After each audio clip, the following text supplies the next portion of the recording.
Besarnya kobaran api dengan cepat menghanguskan sejumlah lapak penyimpanan barang-barang bekas di Jalan Pedongkelan, Cengkareng, Jakarta Barat, Kamis siang.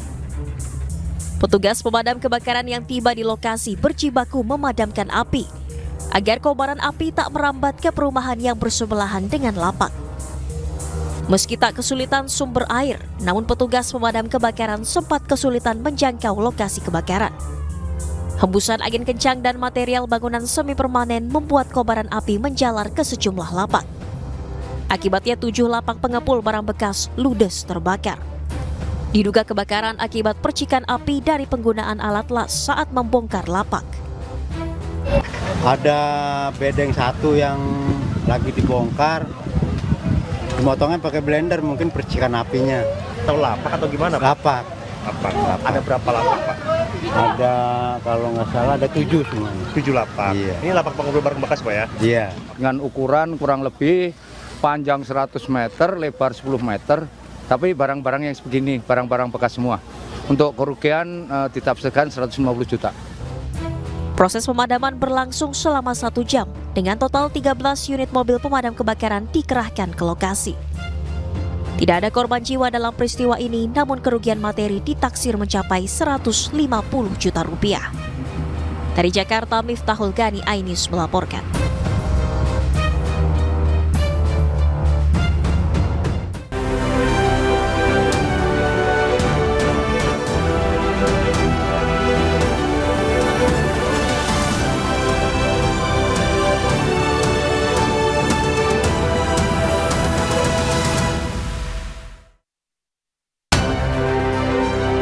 Penyidik Polda Jawa Barat melimpahkan berkas perkara ke Kejaksaan Tinggi Jawa Barat. Pra-peradilan Peggy terancam batal.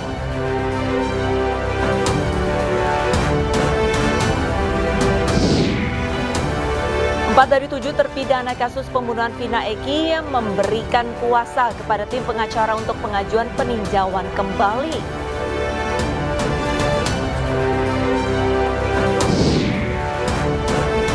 Polisi berkomitmen untuk mengungkap kasus pembunuhan Vina dan Eki seterang-terangnya.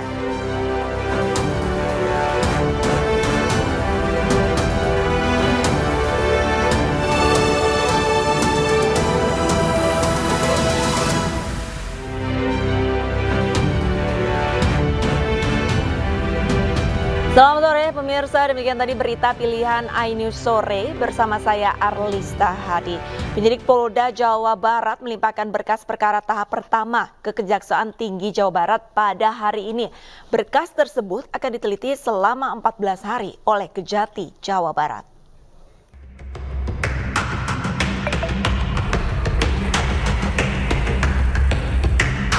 Pasca Polda Jawa Barat memeriksa saksi-saksi atas kematian Vina dan Eki pada tahun 2016 silam, Polda Jawa Barat Kamis siang mendatangi Kejaksaan Tinggi untuk menyerahkan berkas kasus perkara.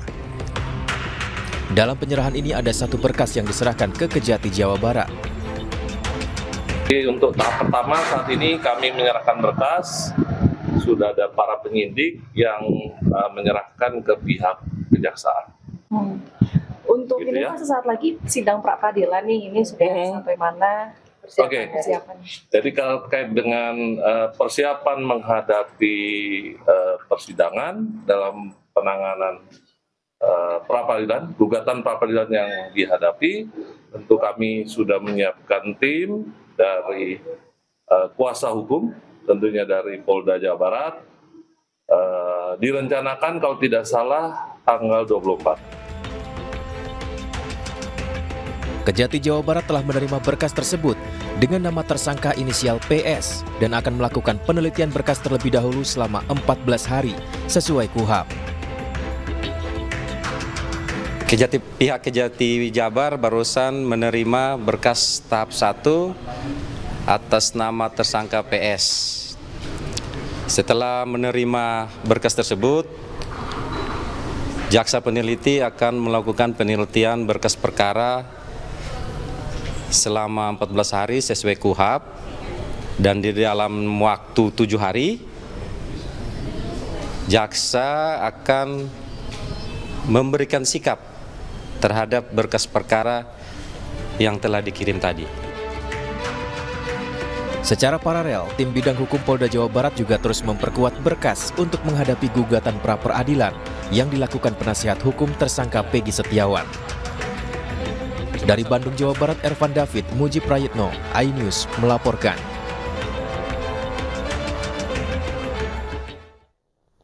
Kuasa hukum Peggy Setiawan alias Peron hari ini melapor ke Divisi Propam Polri terkait hilangnya status di akun media sosial Facebook Peggy yang diduga sengaja dihilangkan penyidik. Padahal status tersebut bisa menguatkan alibi Peggy.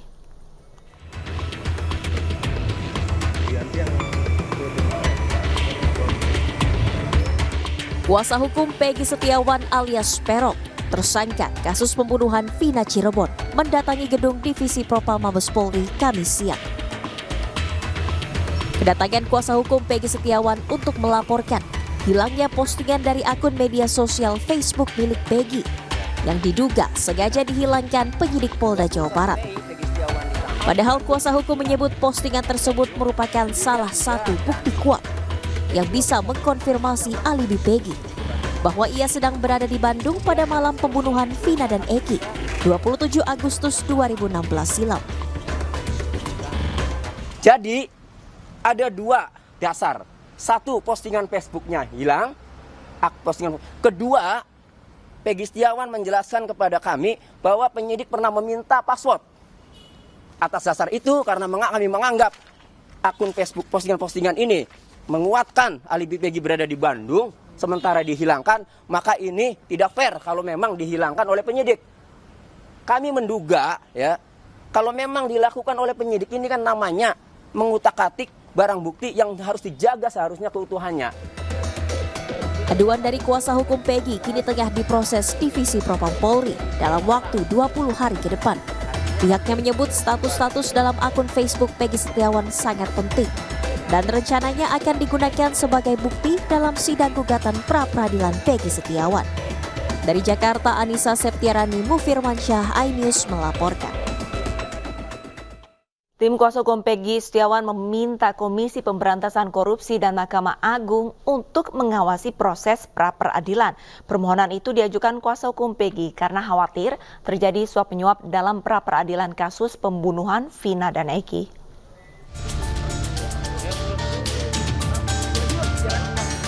Keluarga Peggy Setiawan bersama tim kuasa hukum menyambangi gedung Komisi Pemberantasan Korupsi Kamis siang. Kuasa hukum Peggy Setiawan, Tony RM, menjelaskan tujuannya ke KPK untuk meminta pengawasan terkait proses pra-peradilan yang ditangani Pengadilan Negeri Bandung. Setelah kasusnya bergulir selama 8 tahun, sebagai kuasa hukum, Tony yakin kliennya Peggy Setiawan tidak terlibat dalam kasus pembunuhan Vina di Cirebon. Ia justru menduga ada kemungkinan suap untuk melindungi pelaku yang sebenarnya. Jadi kami bersurat ini baru mencegah agar tidak terjadi tindak pidana suap menyuap ya. Tetapi ya kami juga punya alasan-alasan. Nanti akan kami update ya ke petugas mengenai yang lebih mendalam apa sih sehingga kami meminta agar KPK ini mengawasi ya. Itu. Jadi untuk sementara ya memang kami minta agar mengawasi, mencegah aparat penegak hukum yang terlibat dalam proses peradilan ini. Tidak hanya ke KPK, keluarga dan kuasa hukum Peggy Setiawan juga menyambangi Mahkamah Agung untuk mengajukan permohonan pengawasan dalam proses pra-peradilan Peggy Setiawan dan juga penegak hukumnya. Cukup surat ini karena sudah jelas intinya minta pengawasan. Sebelumnya, kuasa hukum Peggy mengatakan pihaknya telah menyiapkan saksi ahli untuk dihadirkan dalam sidang pra-peradilan yang akan digelar pada 24 Juni 2024 di Pengadilan Negeri Bandung. Namun kuasa hukum Peggy menyatakan jika nantinya pra-peradilan Peggy terancam batal karena berkas-berkas Peggy Setiawan telah dilimpahkan ke Kejaksaan Tinggi Jawa Barat. Lalu mungkinkah Peggy Setiawan memenangkan sidang gugatan dan dapat terbebas dari status tersangka kasus pembunuhan Vina dan Eki? Tim Liputan iNews melaporkan. Penyidik Polda Jawa Barat melimpahkan berkas perkara tahap pertama ke Kejaksaan Tinggi Jawa Barat. Lantas apakah pra-peradilan yang diajukan kuasa hukum Peggy terancam batal? Untuk membahasnya, kami sudah terhubung dengan Kasipenkum Kejaksaan Tinggi Jawa Barat, Bapak Nur Sri Cahyawijaya, dan kuasa hukum Peggy Setiawan, Bapak Tony RM. Selamat sore, Bapak-Bapak. Selamat sore. Ya, selamat sore. Baik, saya ke Bapak Cahya terlebih dahulu. Ya. Baik, saya ke Pak Cahya terlebih dahulu. Pak Cahya, untuk dari tim ataupun jaksa peneliti, apakah sudah menerima pelimpahan berkas P21 dari Polda Jawa Barat? Baik, terima kasih Mbak.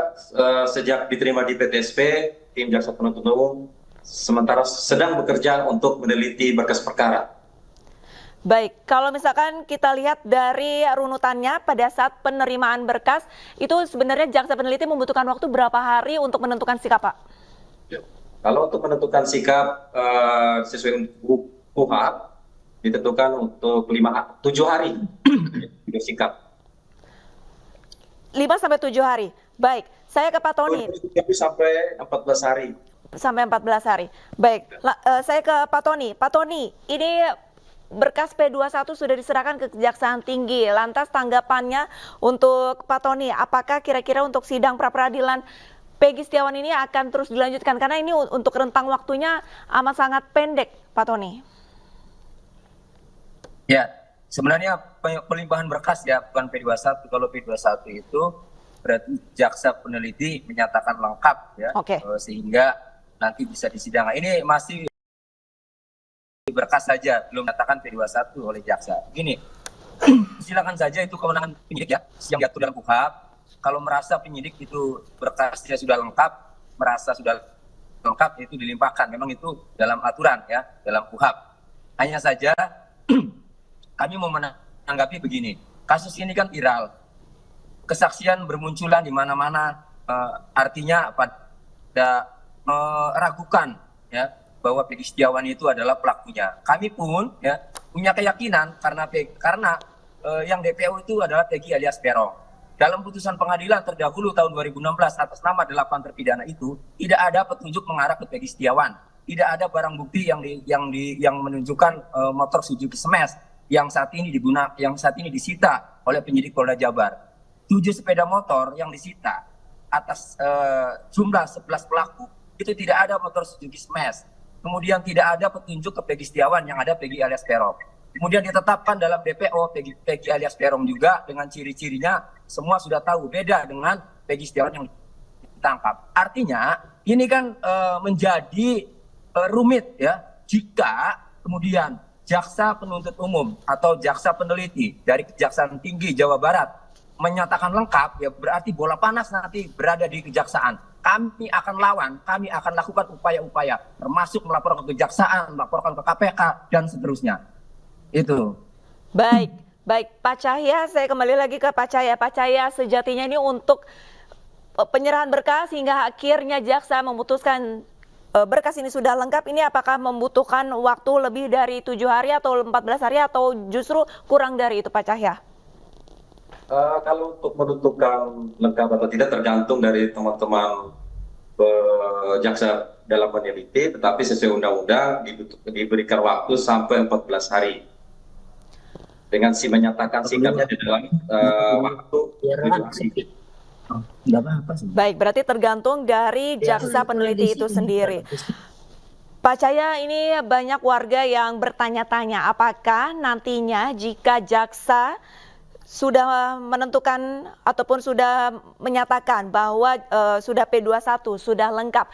Untuk sistem secara hukumnya, sidang pra-peradilan nanti apakah nantinya akan gugur atau akan bisa tetap berjalan? Mohon maaf, itu kita lihat dulu dari esensi dari putusan pra-peradilannya. Baik.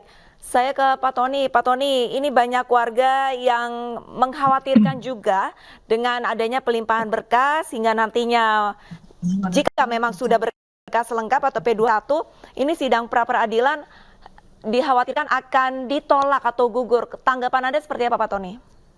Ya, sebenarnya pelimpahan berkas ketika ada gugatan atau permohonan pra-peradilan dari tersangka, kemudian buru-buru penyidik melimpahkan berkas itu sebenarnya hal biasa, itu strategi penyidik ya Bu ya. Karena memang kalau sidang perkara pokoknya sudah dimulai ya, maka pra peradilan itu nanti dinyatakan gugur putusannya. Bukan berarti langsung begitu sidang pokok perkara kemudian gugur, bukan. Tetap pra peradilan dilanjutkan persidangannya. Hanya saja nanti pasti putusannya itu pasti gugur karena perkara pokok sudah disidangkan.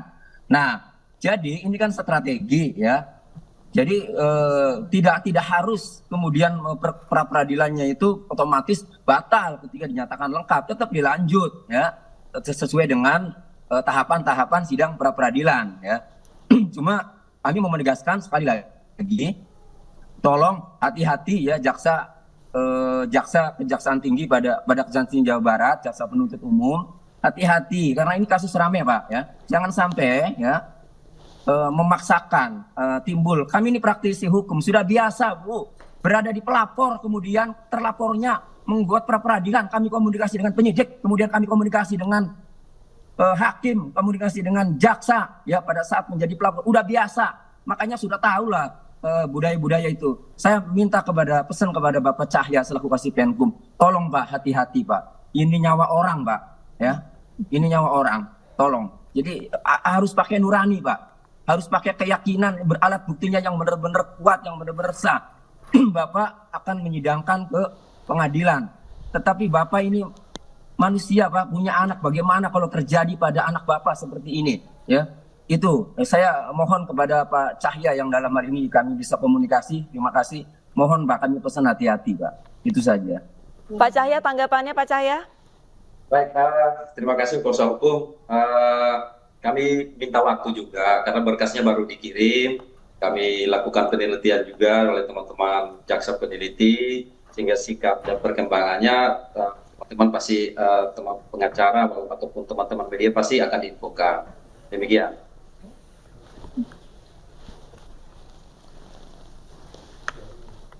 Baik, Pak Cahya, lantas tanggapannya pada saat ini dari tim kuasa hukum sudah mendatangi sejumlah lembaga. Apakah dari kejaksaan ini merasa terintimidasi ataupun merasa ada pressure begitu bahwa nantinya akan ada pengawasan dari berbagai instansi?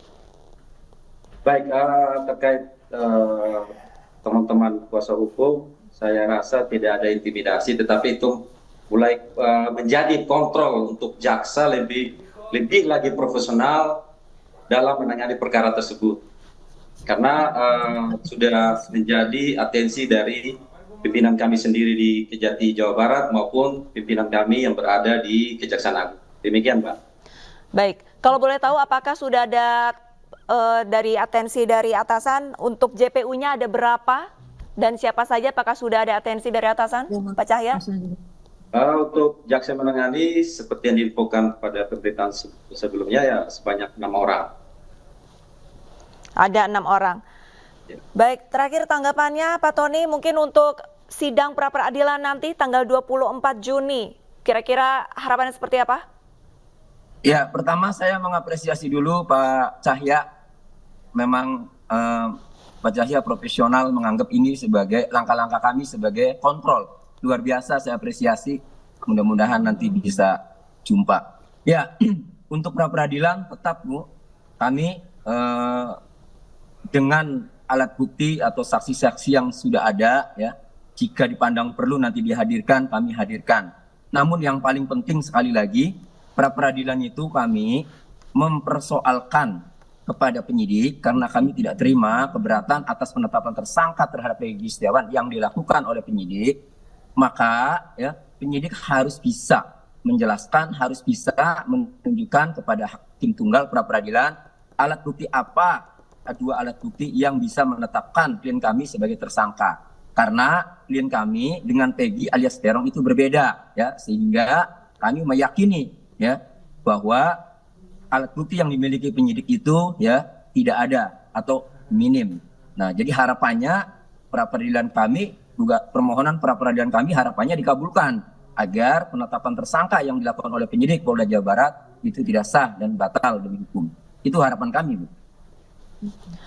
Baik, terima kasih banyak informasinya Pak Tony RM selaku tim kuasa hukum dari Peggy Setiawan dan juga Bapak Nur Sri Cahyawijaya selaku Kasipenkum Kejati Jabar. Seperti kita ketahui, warga masih akan menantikan untuk sidang pra-peradilan Peggy Setiawan tanggal 24 Juni mendatang walaupun dari Polda Jawa Barat sudah melimpahkan berkas ke Kejaksaan Tinggi. Sama-sama kita akan memantau dan mengawasi untuk perjalanan sidang pra-peradilan Peggy. Terima kasih banyak Bapak-Bapak. 4 dari 7 terpidana kasus pembunuhan Vina Eki memberikan kuasa kepada tim pengacara untuk pengajuan peninjauan kembali. iNews Sore akan segera kembali.